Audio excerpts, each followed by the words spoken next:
Realize this will be a long video, so I will break it up into different chapters so that you can easily jump to the section that you want. Hopefully you find this video informative and is able to teach you a few things on where things are located within the infotainment system. Again, this is very different than an Android Auto or an Apple CarPlay. It does have some similarities to Tesla, but it is its own unique system. So if you find this helpful, a like and subscribe would go a very long way. What's going on, YouTube? Back again in the Rivian R1S.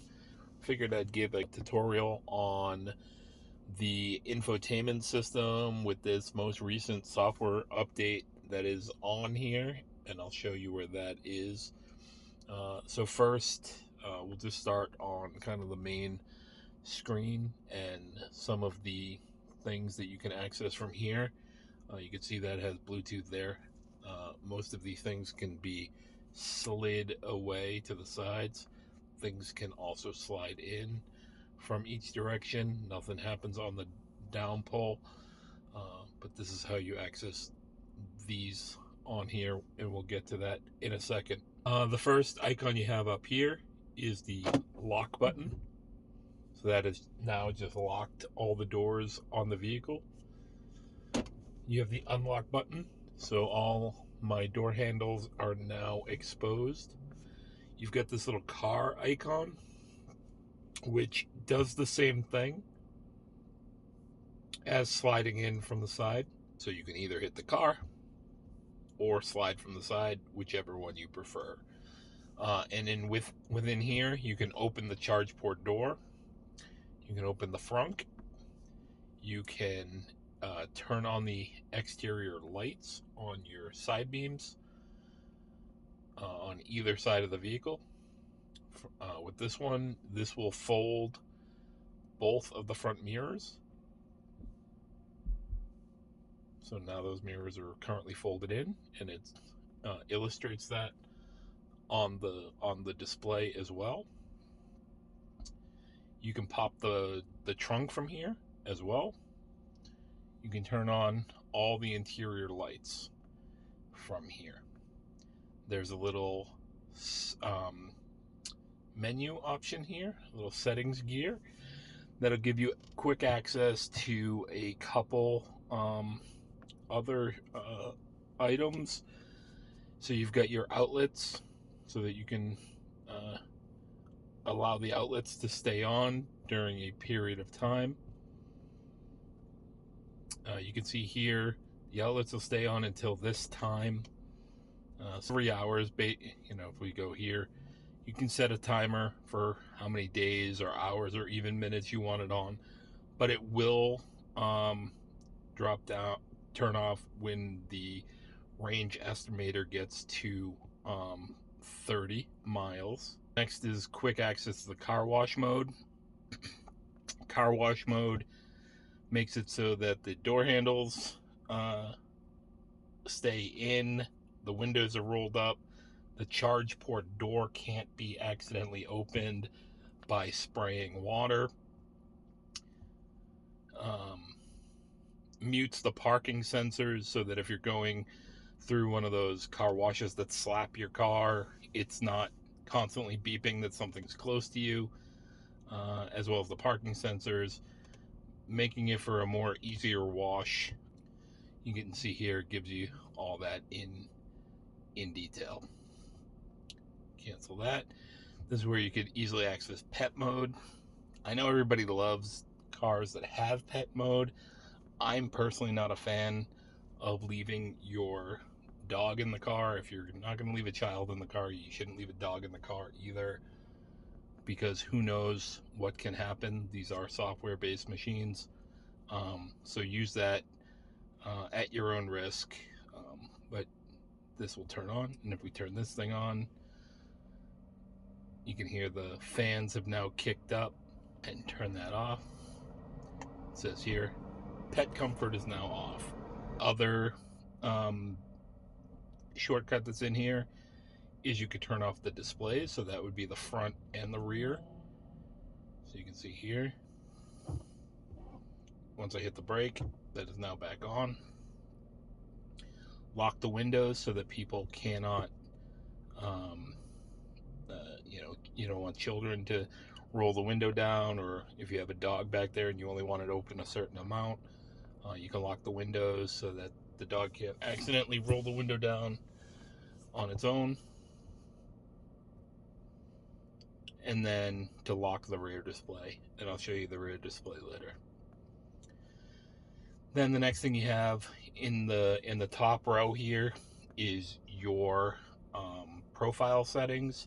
So this is where you would adjust your steering wheel, and much like you have with a Tesla, it's all controlled, a little video game-ish with the buttons and wheels that are here. So for steering wheel control, the right side raises the height, and the left side does the telescoping action. The same can be done with the side mirrors, with the difference being that the left wheel controls the left mirror, the right wheel controls the right mirror, and then the buttons to each side of the wheel allow for you to move the mirror in and out. So left and right is up and down. You can see as I made changes, now we're back at my preferred position, but if I make changes, the remember button comes up, so then that position then links to your profile, so that when you get in the car, the mirrors will put themselves in that position, the steering wheel will put itself in the position that you had. And that's all that's in here. If you had other drivers here, you would see them listed here. So if you've got multiple drivers on your account, they could switch to their account so that it then moves into their memory position. This here that I just clicked is the drive camera. I have a hard drive set up so that this will record any, if I want to record while I'm driving, that will come on. This is how you access, if you want to add a garage door opener, you can go through here and it'll give you all the connections for doing that, add a garage. But because I don't have a garage, I could actually just hide that icon so that that is no longer there. Next thing on the list is the Amazon assistant. I can't say her name or it will come up. But this will, you can either say her name or you can hold the button there.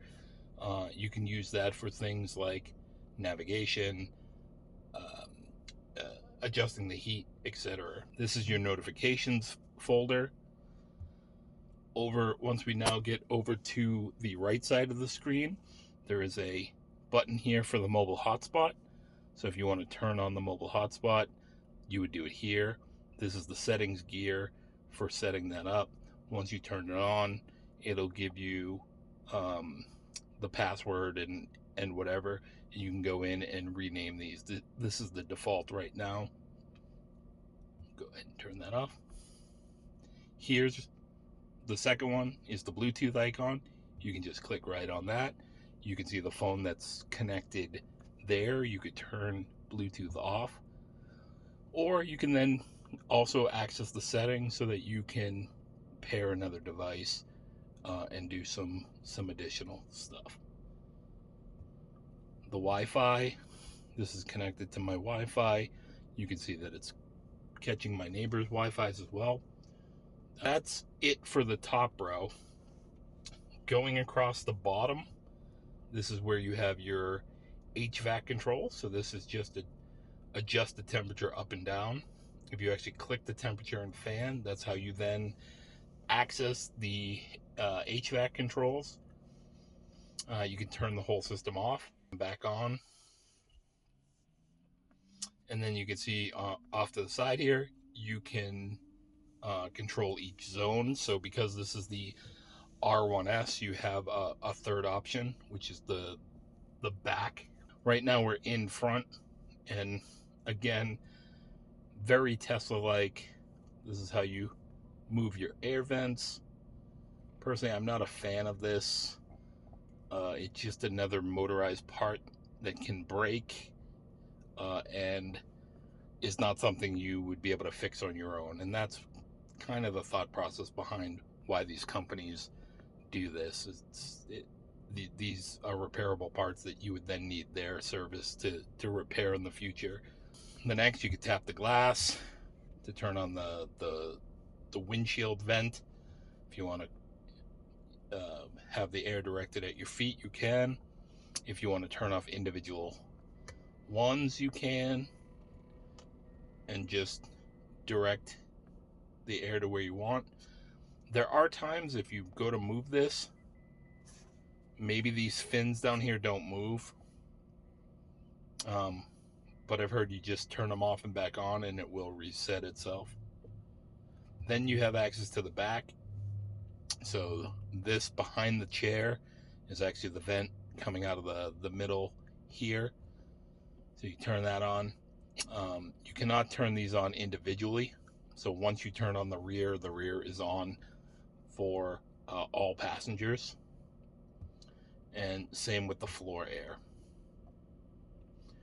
Then you go to the back, and this is the only spot where that people riding in that road wouldn't have their own control access. It's all done through this main screen in the front of the vehicle. So you click this, it turns on both those fans, but you can actually turn up the air back there,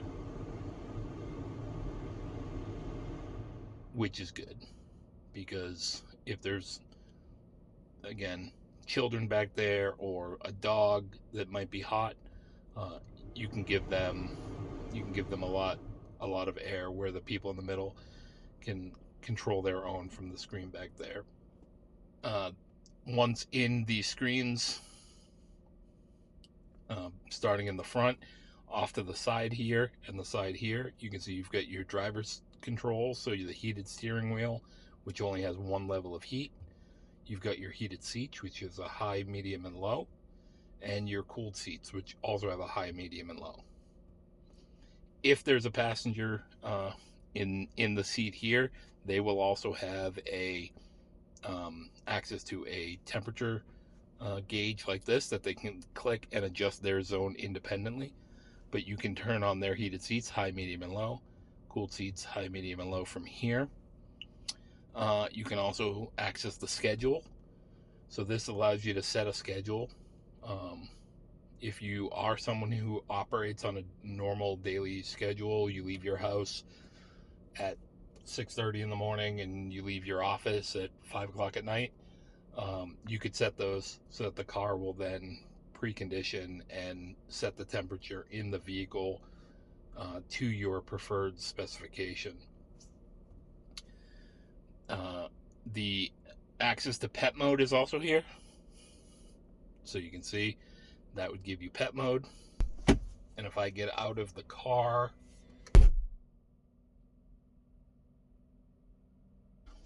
you could see the little gear guard monster came up and showed people that your pet is safe, for those who are concerned if you leave your pet in the car. Again, do that at your own risk. It makes me nervous to do so. So here on the main screen, still within the HVAC controls, you can see you've got your hot and cold on and off. You've got your air circulation, so that just circulates the air from inside the car. You've got auto, which then will control the fan speed and the heat or air conditioning to hit your targeted temperature. You've got the individual fan controls, which now turns auto off. You can turn that all the way up. You can turn that all the way down. Sync is if there was a person in the seat here. This would sync so that you're both set to the same temperatures. Then the next thing on the screens, this would give you access to your seat control. and right now this is set to cool because that was the last thing that I did. But if I had it set to heat, you can see that once we're back on the main screen, it's now the heat icon. There's no way to switch it from hot to cold from here. That may be something that Rivian wants to consider doing in the future. So if I want to put it back to cool, I have to turn it on, and now that's the cooling icon there. You've got your windshield defroster and your rear defroster here. We're going to jump over the middle for a second. You can see that the passenger airbag is off because there's no passenger there. This is what is displayed here. And then you've got your digital audio controls right here for turning the music up, down. You can click that to mute it. You can click that to adjust. Do you want phone calls to be of a higher volume, music lower? How you want things to actually be balanced between the different functions. So you've got Alexa, you've got, I did it, I knew I was going to do that. You've got your assistant, you got your navigation, you got your phone, and you got your music. In the main icon tray in the middle, you've got your navigation. On the navigation screen, you've got your direction that you're pointing, but if you click that, you can then actually change the configuration on the screen to north up, 3D, 2D. I tend to keep it on 3D. From here, you also have this information tab, which allows you to send feedback directly to Rivian as far as wrong vehicle position. Say the GPS is kind of bouncing around or doesn't have you in the right location, inaccurate traffic, if there's a road closure, wrong information, or something else. You can click those and then send. Sorry for the change in position. I had to step away for a few minutes here. So the next thing on the navigation screen that you see here is you got your search feature here, so you can navigate yourself to where you need to go. You see your recent destinations if you want to find a restaurant, for example, where you need to pee, parking locations, or even charging. There are some quick options to pull from here. If you just want to type in where you're going, whatever address you want to type in here, and it'll run the navigation. I'll get into that in a minute. Off to the left-hand side, this is where you have, again, that info button that I showed already. You've got your settings so that you can adjust the volume. You've got your ability to change how you're notified of upcoming turns and other things in the navigation. So it can either speak to you or it'll just give you a ding. Here you can also change your map orientation. So again, this was available through that icon in the top right corner there. And then you can turn on whether or not you display traffic. I tend to keep that on. If you want to clear your searches, you can. Save destinations, recent destinations, you can clear all those here. So then that's all for that menu. Then you can click the lightning bolt that's on the screen here if you want to have, let's zoom out, if you want the map to show all of the charging locations, and then while that is up, you can see you get additional options across the top of the screen. So you can sort by charging speed, so you only want the fastest available chargers, you only want to use Rivian Networks or Electrify America, and if you have your adapter, Tesla chargers. Now you can see that started to filter things out. You can go in and hide anything that you'd like to hide. So if it's non-compatible, if they are out of order, if an adapter is needed. Not sure why these two aren't necessarily the same, incompatible and adapter needed.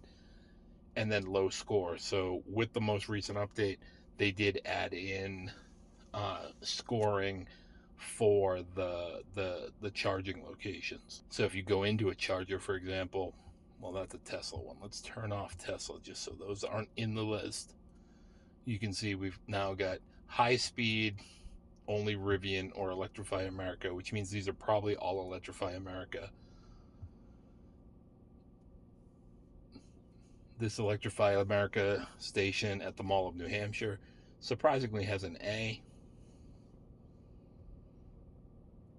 This one here in Nashua, New Hampshire has a B. The one in Salem, New Hampshire, which is closest to me, also has a B. And you can go into the details for each of these as to some of the reasons why it may have a B. So you can see where it's located in the mall. You can favor it. You could call it. I don't know what that's for. That's probably not really used for these charging stations, but if you were searching for a business or something, you can then use the call feature. There is an information here again, so you can send information to Rivian, much like you could for the navigation, where you could highlight that things didn't quite work the way you expected them to. Either the pricing was wrong, information in general is wrong, charger location, speeds. And then as part of that charging score, you can click that and it tells you what the score means. So this, you can't change any of this. This site has a B, and you don't rate the chargers when you're at them. It's just collecting data once the car and the station make its handshake. And then charging scores are based on data from Rivian vehicles that visit each site. We look into things like success rate and the time it takes to start charging and calculate an overall score. So they've got an algorithm in the background that drives how these scores are presented. So we'll go back to that one. Go back into those details. You can see you've got the 4 chargers that are available. There's no status listed as to whether these are available or in use for this specific site. But if we did go out to this Rivian location here, oh, that was the Electrify America one. I thought we clicked the Rivian one. Rivian Adventure Network, West Lebanon, New Hampshire, max 300 kilowatt, 3 out of 6 chargers available. View details. It doesn't have a charger rating yet. As details, as people charge there, they will start to put a grade to that. Shows 3 out of 6 available, and this would be an indication of why it would get a bad grade. 3 of the sites are out of order. 3 of the sites are working. None of them are currently in use. So that's charging. If you don't want the chargers on the map, you can just deselect the lightning bolt. If you'd prefer that your map be more real, see here, we'll turn this back to southwest facing. Actually, I'm gonna go with 3D. Recenter. So you can see here it's giving you a satellite image of the area. To this park, you can't tap on these things. They're just map indicators. You can't tap on them to use those as your waypoints for what you're looking for. Again, you would just use the search function and groceries, for example, and then pick the one you want to go to. The next thing along this middle column here is your music. So you can see right now, off to this side, the driver's side, the left side of the screen, you've got your different applications that you can access. So this one is that was your terrestrial radio. You've got access to linking your Spotify account here. There's Tune In, which is another Pandora-like application. You could sign up and connect to that through here. The next one on the list is Tidal, very similar to Spotify. Then you can use her from Amazon to, if you've got Amazon Music, you can use that. Use that call word to play playlists, play specific songs, etc. You can see there is a See Supported Apps tab here, which has Amazon Music, Kindle, Audible, and then Pandora, and those would all be linked to your Alexa assistant, all be linked to that. And then again, you have your actual Bluetooth via your phone. Then over here, you've got your settings, depending on where you want the music. If you want it really blasting at the driver's head, you'd rather have it somewhere in the back, but I like to keep it nice and balanced. Up here, you've got a reset button, so if you drag it over here, hit that reset button, it'll just put it right back to its preferred centered position. You've got a menu here as far as picking pre-calibrated EQ settings. So hip-hop's going to give you a little bit more bass. Then you get the jazz, the rock, voice if you're listening to podcasts and things like that, as well as classical music, or just the default, which is, you can see, relatively flat there. And again, you can hit this, but you can also drag these yourself and adjust the music specific to your liking. Then you've got 3D surround sound, so you can turn that off, on, or a more enhanced setting. It's almost like a quasi Atmos for music, but not Atmos.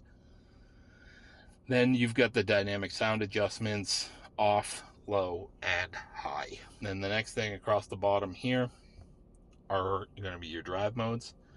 Now again, this is going to be very specific to the vehicle that you have, but any of the dual motor performance will look like this. If it's a dual motor non-performance, it won't have the sport mode or sand mode. It'll just have 3 icons: all-purpose, snow, and all-terrain. Here is where you just adjust your ride height. Each setting has its own preferred setting. You might have heard when I clicked that on, some things start to happen. So that was the air ride system, adjusting the height of the vehicle. You've got your snow mode. Now we're currently raising up because it's going from low to standard.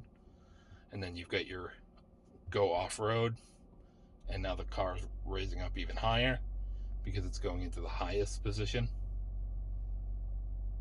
And then sand mode, where it's going to now say, are you in soft sand? Yes, I'm in soft sand. So now it's going to adjust the driving dynamics and the ride height. The ride height is now set to standard. I can hear the air pumps working, getting things going. I'm going to go right back to all-purpose. You can also adjust your brake regen. So all-purpose, standard ride height, standard brake regen, stability on, and ride feel soft is kind of like the factory default setting, kind of where the car is calibrated to for, best performance for tire life and motor usage. And then in the center of the screen, you may be on this screen. Each one has its own image that goes with it, so you can keep it here. I do like the fact that the car is the color of the car. I keep it on this screen. It's kind of the information for dorks screen. As you're driving, you'll see which tires are outputting energy or regenerating energy. When you're in all-purpose mode, it's primarily front-wheel drive, and then the rear axle kicks in as you need additional power. Then you've got your compass, your elevation, your A and B trip meters. So you can hit this, or you can hit this. So you can see, since my last reset, I've used, I'm averaging 1.6 mile per kilowatt. This is the battery temperature, so the actual temperature of the battery pack, and that's really the average across all the temperature sensors. Each of my tire pressures, and then your individual motor temperatures. So there's a motor here, and a motor here. If you have the quad motor, you'd actually have 4 different temperature gauges in that one. Then you go along and you have the camera. So with the camera, you have a 360 camera, which just displays out the front or out the back. And then you've got your full 360 here. Or you can turn on the side mirrors. So rather than a 360 bird's eye view, you now have access to the cameras that are in your side view mirrors. So this is actually aimed slightly further down, and right now this is looking out the front of the vehicle. So you can see there's my trash can there, but there's my trash can there as well. Here's my shed. You can see my shed over there. But if you click it to the back, you're now looking out the back of the vehicle. This is obviously out the back, and now this is looking towards the back as well, so you can see things in your blind spots. So that's good for changing lanes. It'd be interesting if that popped up when you put your blinker on, like it does in the Hyundai vehicles, but it doesn't do that yet.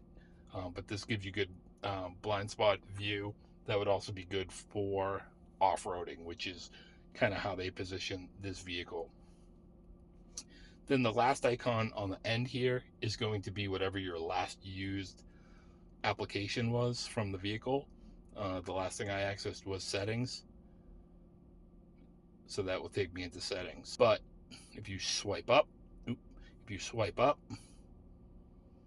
you now have your energy information tab. This is where you can access those outlets again, set your schedule, your charging amperage. I'm going to keep that at 40 because that is what my home charger is capable of doing. You can change where you want your max charging to be.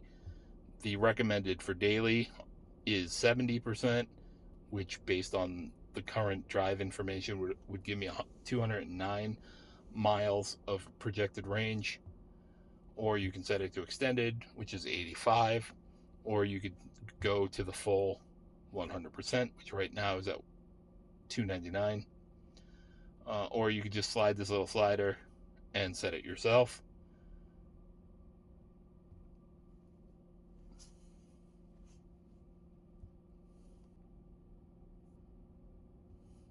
So once you go into phone, this is where you can now use the phone dialer for your phone that's attached to make calls. Again, you can use your assistant and say call so and so. The star is your starred people. The clock is your recent, and then this is your address book. Click the phone down here. You can switch devices if you have multiple. The next is the gear guard. Here you can set up the drive cam. So that's what this button up here does.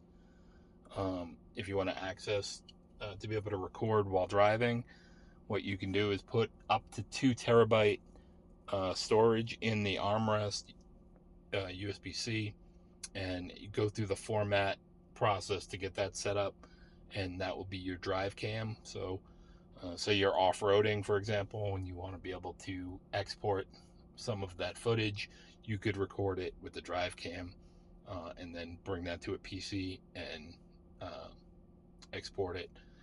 Incidents, you can see auto records 2-minute videos of events such as collision or hard braking. You can turn that off. The motion camera is like Sentry mode for Tesla. So whenever anyone gets near the vehicle, it will record.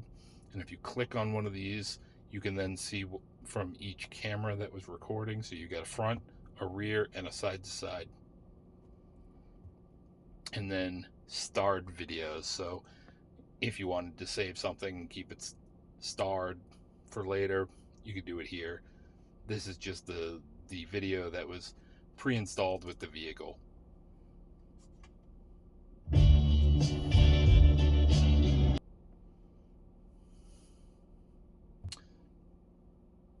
Then you also have camping mode. So if you want to go camping and stay in the vehicle, sleeping in the back, this is where you would then do that. You could turn your floodlights on and off. Again, those are the lights off the sides of the car. You can turn on one or the other from here. You can turn off the display. You can do camp courtesy, which the exterior lights, sounds, and proximity locks will turn off. Camera defaults to a quiet or level. So if you hit that, you can see my lights just went off. And if we were camping next to someone in a tent, it wouldn't be as intrusive for them. You can also level the SUV. So because this has air suspension, it will adjust each side of the vehicle to ensure that the vehicle is level. So if you parked on a hill, for example, you wouldn't be sleeping in a either downward or elevated position. Energy use, stay off. Your SUV will power down. Normal, stay on. Those are your options there, as well as your outlets, again, like we saw on the quick access. Next thing is there is an access to the actual user guide itself. And we won't get into all these specific things, but you can see it's the full owner's manual here. The good thing is these can also be updated as the car is updated. And then you've got your settings section. Right now I have the display set to auto, but you can set your theme to either day mode or night mode. So you can see it's now white, now it's dark. Very similar to a cell phone. Accent lighting, medium and high, or you can just turn it off completely. Light on door when door opens. The overhead light brightness, if you want it all the way bright, or just down here. Liftgate lighting. Exterior, what happens on the exterior. Inactive lights, you can see here how the light bar reacts as you walk up to it, how the light bar reacts when you are charging. The entry lights, so it projects that Rivian logo down on the ground, or the guide lights, are the lights on the outside as well. The charge port light. Then you've got access. When you hit unlock, what do you want to unlock? Just the driver's door or all the doors? The auto lock, what do you want to lock? Just the driver door, all the door. When you hit park, proximity locking. You can see from the fob and my phone that I'm currently using. Location behavior at home, lock and unlock, lock on, lock only, or turn off. So if, like, every time I bring out the trash, for example, the car will open up. So I should turn that off. Auto relock, the doors lock again 2 minutes after you unlock them without opening them. So if you unlocked it and walked away, went to the store or something and forgot, it will automatically lock. The locking sound is the little birdie tweet. Kneel the vehicle. That's so that the vehicle lowers as you park, so that it makes it easier to get in and out.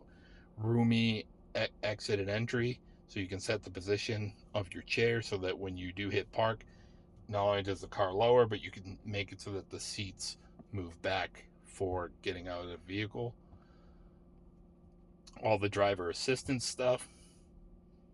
Engage adaptive cruise control and highway assist at speed limits on divided highway. Forward collision warning. Do you want it to happen super early or normal? I prefer normal. Lane departure.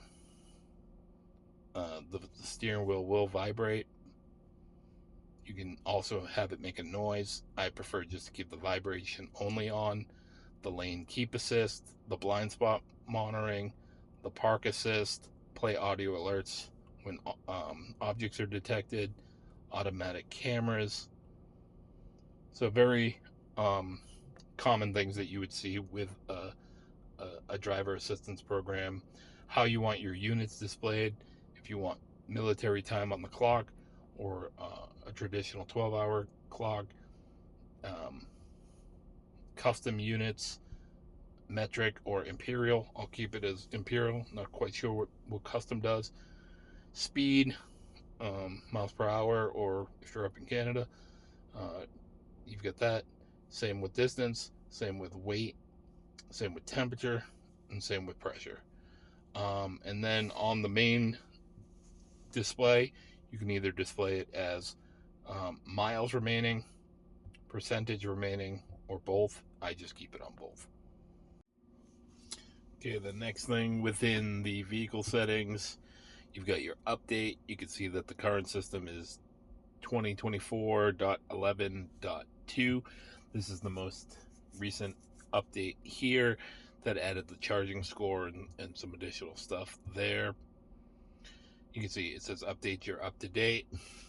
Here's where you have the service menu. So you have your wiper service. Make sure you're in park and the wipers are off. That puts them in the up position so you can access them for changing the wiper blades. Clean screen. This is so you can clean the screen and it won't move around on you. Tire change. You want to, if you need to switch,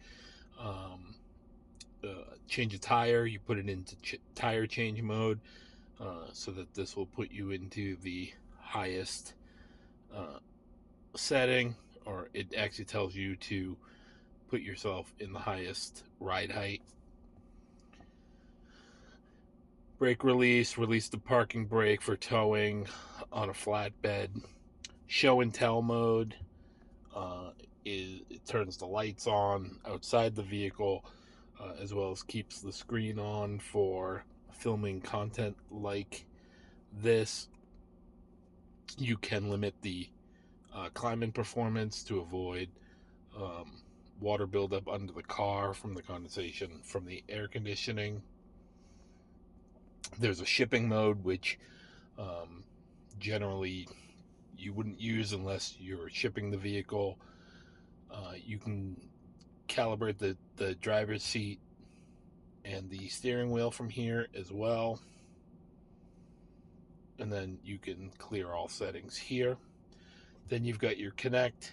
This is where you've got the the access to Bluetooth, Wi-Fi, hotspot, garage, and dock. So that's the dock part is for the Bluetooth speaker that is underneath in the center console.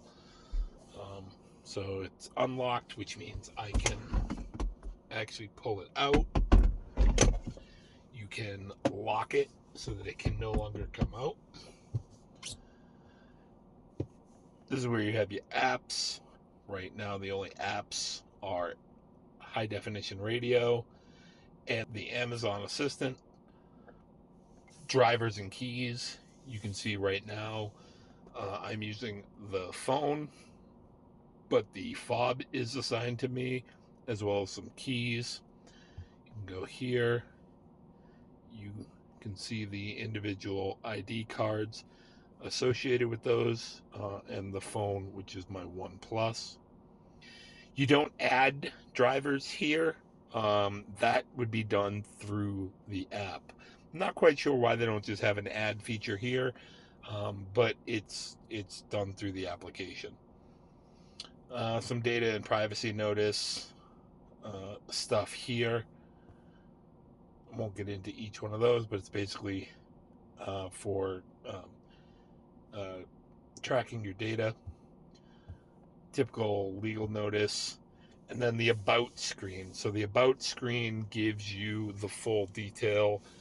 You can see that this vehicle currently has 293 miles on it. You've got those trip meters here as well. You can open those. This is where you would reset them if you wanted to record stats for a specific trip. And then it's got the full details of the vehicle, including the VIN number, the model. So this is an R1S Performance Dual Standard Plus Adventure Pack. That's a bit of a tongue twister, long title. You can see what the interior is, what the exterior is, the battery pack, the motors, and the wheels that are that it had when it left the factory. I assume if you go to the service center and get the Rivian specific wheels put on, they can calibrate this to either the 21 or the 20-inch wheels, which would then impact your driving speed and things like that on the instrument panel. And I think with that takes us through everything that is on the main screen here. So just for the driver instrument panel directly in front of the driver, off to the side, off to the left side, you've got, right now I'm showing efficiency, but if I just click and hold the button on the left side of the steering wheel, I can then move to different options. So I can have my tire pressure, or if I'm navigating, I can have the map there. I just keep it on efficiency. The thumb wheel controls the volume, and just clicking each side will change your track. If you're listening to a playlist or something, it'll go to the next song. Nothing happens on the right side when you spin the wheel, and when you hold the buttons or click the buttons, nothing happens there.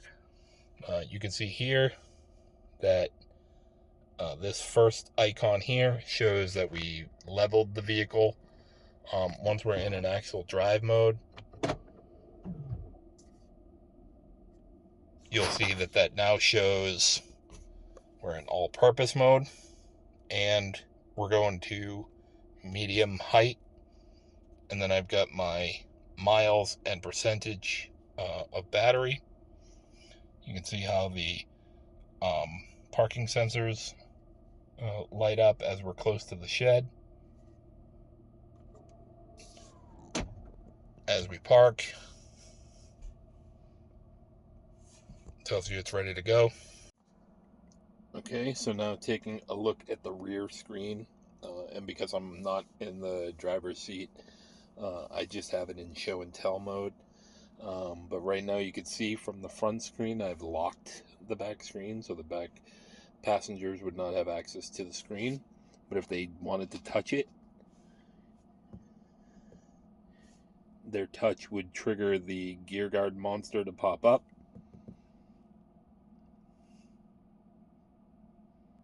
So now I have unlocked the rear screen, and you can see from here the rear passenger would have access to whatever audio is playing. If they click on the audio, they can also mute the audio. They can adjust the volume, slide down to go back. They can lock and unlock the doors. They also get a little compass here that shows their current position if they tap on it. This is also where they can adjust their air. So just face in, feet, off. This is how they can turn on their rear heated seats. The temperature is aligned with the front. There is no ability to set, the front hot and the back cold. It is all from one HVAC system, but here they can adjust their different seating and where the air is coming from. Alexa, navigate me to Orlando, Florida. Getting directions to Orlando, Florida.